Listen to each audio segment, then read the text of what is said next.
I'm going to call now on Ambassador Zomlot to come and speak.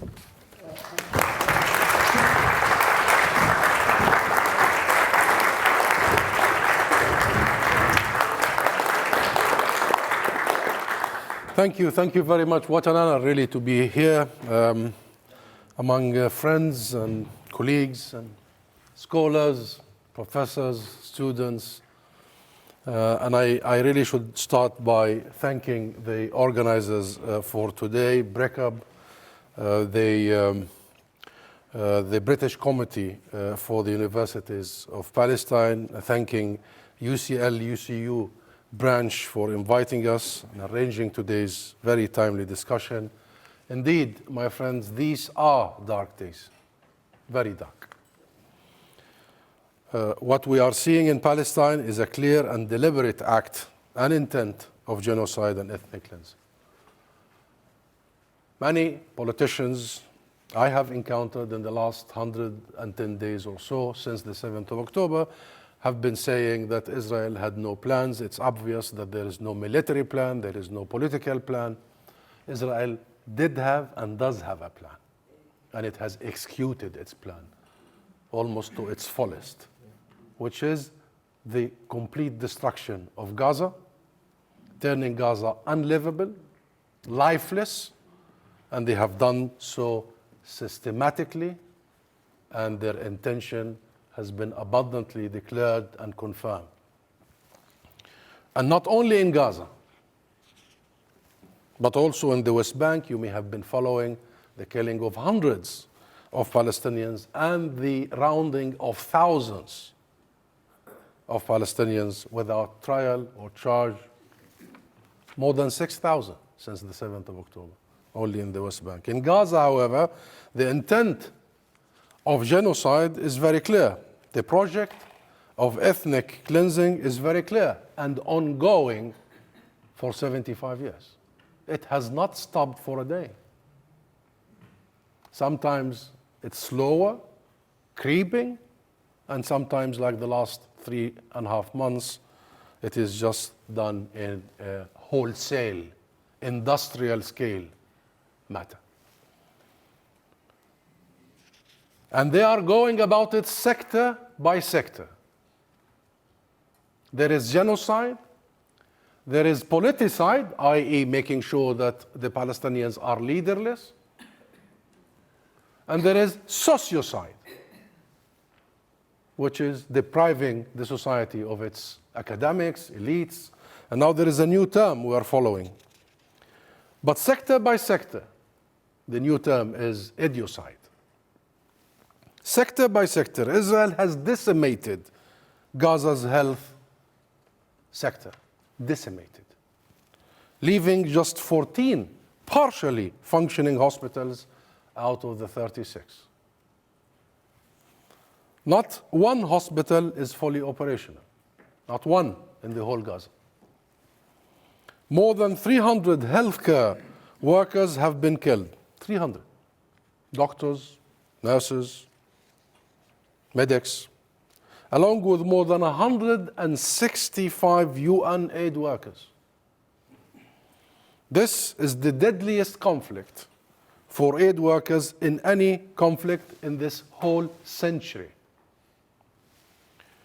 Around 90 journalists have been killed in Gaza, making the last 3 months the deadliest for journalists since the Committee to Protect Journalists started keeping count in 1992, the highest since the count began, of journalists. Israel has decimated Gaza's housing stock, housing. 70% of Gaza's homes, including my family's homes, have been damaged or destroyed.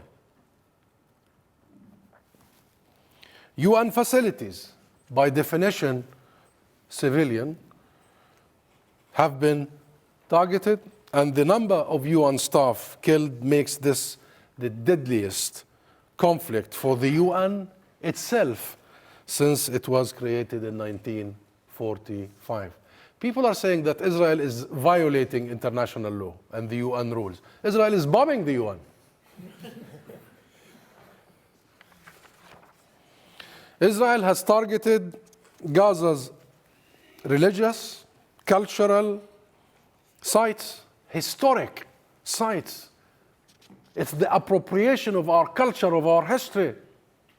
Historic churches. The third oldest church on earth was bombed. The Al-Umari mosque in Gaza, 750 years old, was destroyed.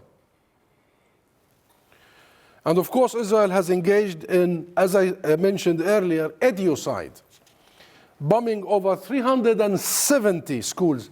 370 schools. 70%, that is, of Gaza's school buildings. 2/3 of Gaza's schools have been destroyed. Destroying bookshops, libraries, publishing houses, and universities. And people are still wondering, debating if that was a genocide. Seriously? Israel has in fact damaged or destroyed completely every single one of Gaza's 12 universities. Every single one of Gaza's 12 universities. It has done so with glee. Are you following their soldiers and their officers? You're following them filming themselves with the smile in their face, demolishing all these universities, schools. Like most recently when the Israeli military used 315 mines to demolish Al-Isra University on January 17th, in what amounts to the first time a recorded confession to a war crime. They are so proudly documenting and airing their war crimes. Education is, they know, Israel does know that education is the lifeblood of any society, let alone the Palestinian society. It is our lifeblood, it is our lifeline. That's why, by the way, the Palestinian society has one of the lowest illiteracy rate in the world, because it's our lifeblood. And do you know that we have one of the highest, if not the highest, PhD per capita graduates worldwide? No, it's meant because this is a society that has lost its material base in the Nakba and therefore paid so much attention and investment in the human capital. And I'm so proud to see many Palestinian academics, professors, including my good friend, Professor Dr. Bashir Abu Manni here, and many Palestinians. He's among the per capita highest PhD. And the many here.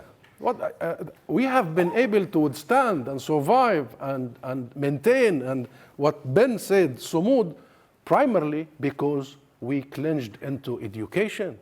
We built world-class academic institutions. I am a graduate of Birzeit University, and I'm so proud. Birzeit was my, what's the word? The institution that shaped me. And therefore, this is not arbitrary. This is not indiscriminate. This is meant. Education, as I said, is the lifeblood of any society. It is also the future of any society.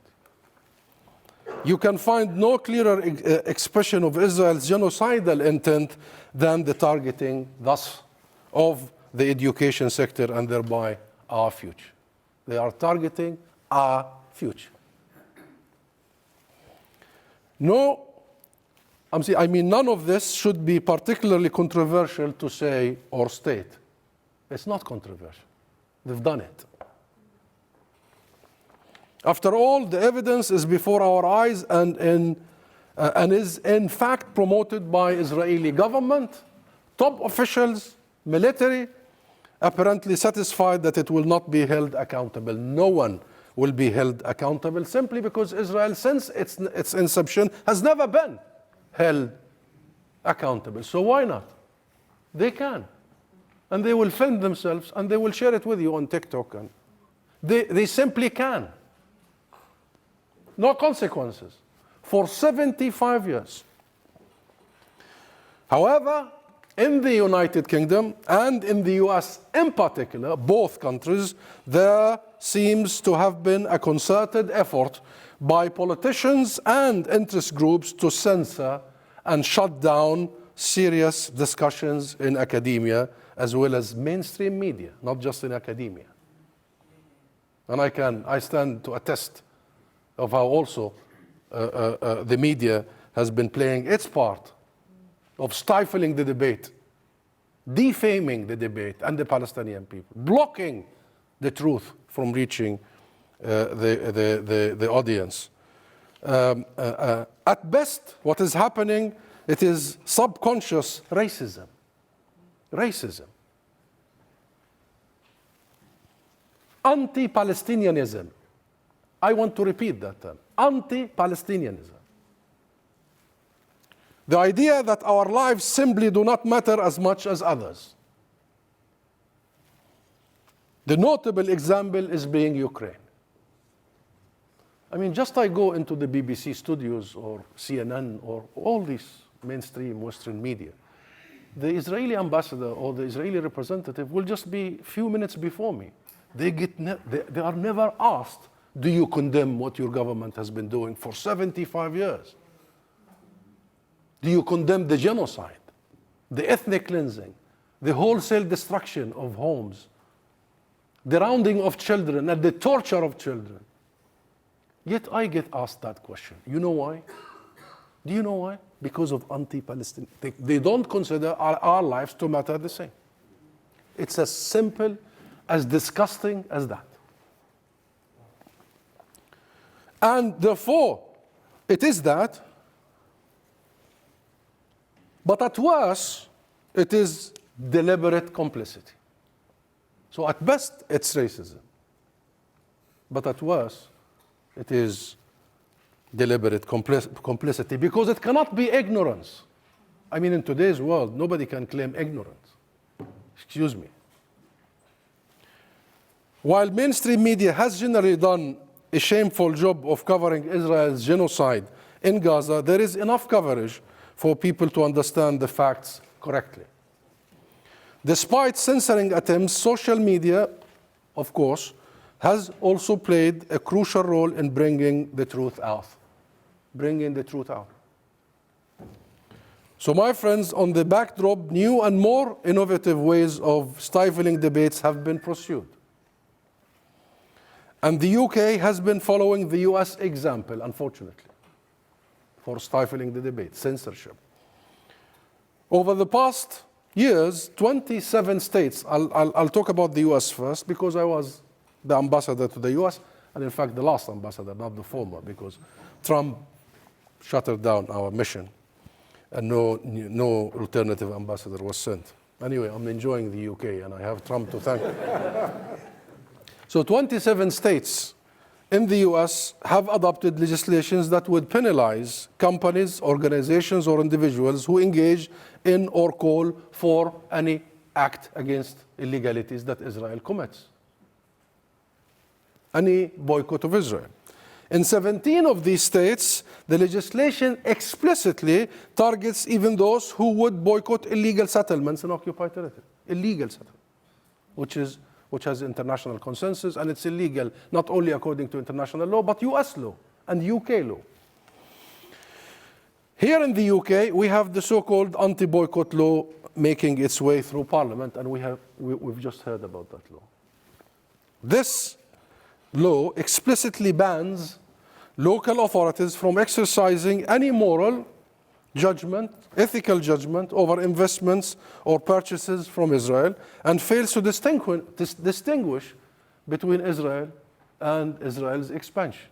There's no distinction between Israel and the occupied territory. In fact, deliberately, on purpose, in that law, Israel, the occupied territories, and the Golan Heights are lump sum in one paragraph to erase any distinction.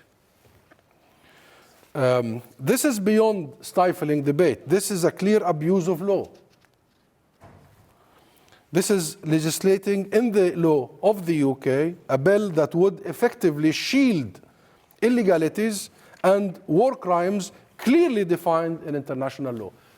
Settlements are defined as war crimes in international law. Yet, the UK government is writing in law a legislation that would shield these settlements from any accountability. In the US, especially since October the 7th, prominent voices have called for the dismantlement of certain student groups and rescinding of federal funding for universities that advocate for justice for Palestine. Here in the UK, schools have prevented students from expressing their opinions about Palestine. And we have been following many incidents. Suspended students and student councils, and penalized students for wearing kufi, which is a cultural symbol of a very special nation. And I think people should be allowed to wear that beautiful thing, the kufi. This is certainly stifling the debate. We have seen attempts by UK politicians to ban the Palestinian flag at demonstrations. We have seen attempts to paint pro-Palestinian rallies as hate marches, and even attempts to ban your marches, Ben. You've won.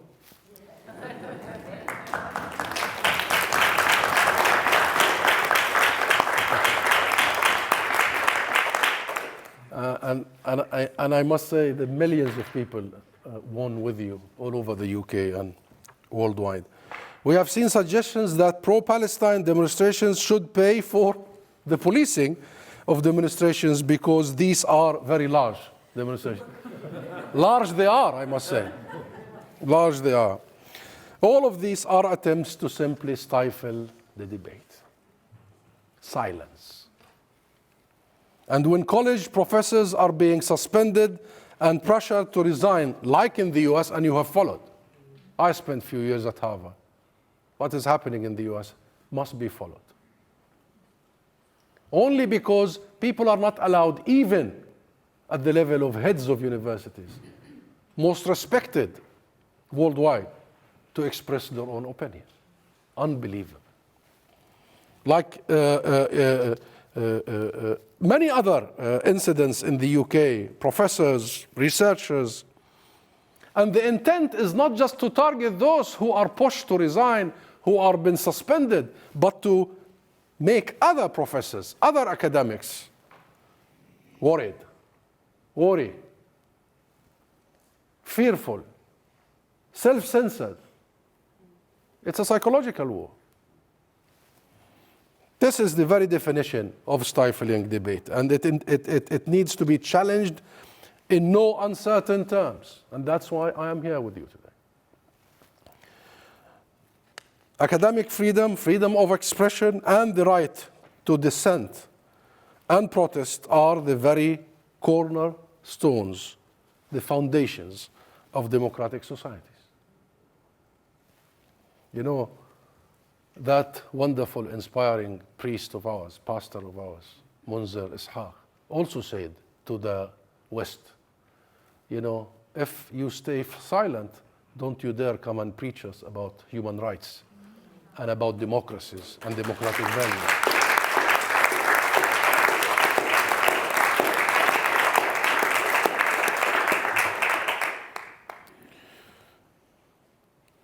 So what is happening, that debate should be stifled over what is clearly an unfolding genocide, is appalling. It's appalling. They are trying to stifle a debate on what is evidently a genocide, is appalling. It is not only appalling, it is anti-democratic, it is anti-freedom, and it is anti-knowledge. Anti-knowledge. This message must be conveyed in no uncertain terms to governments, MPs, local authorities, unions, and to all the media. That the UK should be actively suppressing its own citizens' freedom on behalf of a foreign state is astonishing. Astonishing. That point, too, needs to be made in no uncertain terms to anybody who's engaged in anti-academic freedom campaign. These efforts in the UK aiming at restricting the very freedoms that are a large part of the appeal and renown of British universities, and I am so proud to be a graduate of some British universities, including LSE, and I know 2 professors here. Actually, the co-organizers, the co-chairs of BRICAB are LSE professors, Tom and Jonathan. And also I am a graduate of SAWAS. I don't know if we have SAWAS professors here. The master's was at the LSE, the SAWAS. But I belong to this generation that experienced how renowned the academic life here, the space.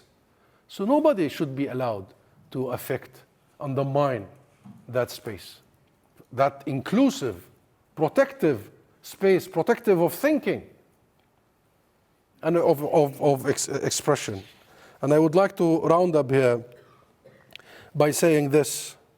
These efforts are counterproductive and anti-intellectual, and in my opinion, anti-British, really anti-British. Something that legislators and political leaders should reconsider very carefully. So my friends, let me also say this. Hundreds of thousands of Britons have taken to the streets in pro-Palestine demonstrations up and down the country. People focus on London, but it's so inspiring to see small towns, and I follow the PSC page, and it is rather really inspiring, reassuring to feel the real depth, the outpouring emotions and support and passion calling for a ceasefire. The vast majority, according to all opinion polls, demanding a ceasefire, demanding end of occupation, demanding justice. And by the way, the intensity, the diversity, the unity, Ben knows, I'm there most of these demonstrations, and I tell you, you see all colors, you see all backgrounds, you see all religions, you see almost families with their babies and mothers in a rather festive way, because not only they are calling for an end to the genocide, but they are celebrating their humanity. They are celebrating their humanity. So we must be there and we must salute them. And I remember Karma Nabolsi line that this is Solidarity 101. And hopefully that is not going to stay at Solidarity 101. It will go all the way, like that of South Africa, and how London and the whole anti-apartheid movement emanated from London, from the UK. How you and your predecessors led the anti-apartheid movement. And by the way, the similarities are huge, because the debate then was also being attempted at being stifled. And therefore, we take a lot of inspiration and empowerment by what is happening in the UK, by the people of the UK. And I know many of you here in this hall today are engaged in public pushback against all the measures we see being taken to stifle the debate, to take your rights away. Your principled stance will garner significant public support and will be very hard for local authorities, for MPs, for government ministers to sweep under the carpet. I believe that if properly presented, if it is presented, the British public in particular will challenge the limitations being placed on them, as they challenged Suella Braverman, challenge anybody who want to take away the right to demonstrate, the right to protest, the right to assembly, peacefully, of course. They stayed and they come back every day, but she didn't stay.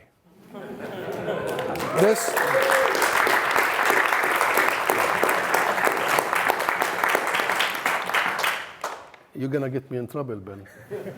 This, after all, is a country with an incredibly active and brave civil society sector that is naturally inclined to provide checks and balances, something that is also reflected in the very event we are holding today, for which I thank you, and I stand and we stand with you in the campaign, the Campus Voices for Palestine, that will be launched shortly. We need to build walls, firewalls around our freedoms, around our rights. And I believe today is one of these firewalls. So thank you and keep going.